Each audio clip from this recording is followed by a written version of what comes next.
RMC, Apolline Matin. Allô Marie. Il est 6h22 sur RMC et RMC Découverte. Allô Marie, c'est une question de Xavier ce matin. Il part en vacances à la fin de la semaine. Oui, Xavier va se faire un beau voyage au Mexique. On espère qu'il va en profiter. Mais avant de partir, il me demande s'il doit couper l'eau et l'électricité chez lui parce qu'il part longtemps. Il part pour un mois. Alors, évidemment, c'est pas du tout obligatoire de tout couper chez soi quand on s'en va, mais ça peut permettre d'abord de faire des économies et ensuite d'éviter des drames. Alors, commençons par l'électricité. Le mieux, c'est de débrancher tous les appareils qui sont en veille, la télévision, le micro-ondes, l'ordinateur, etc.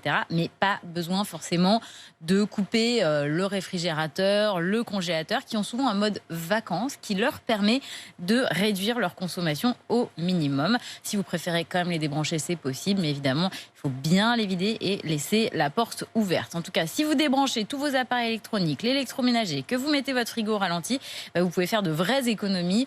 En gros, vous pouvez réduire la facture d'électricité de 20% si vous vous absentez pendant 3 semaines. Donc, c'est pas négligeable.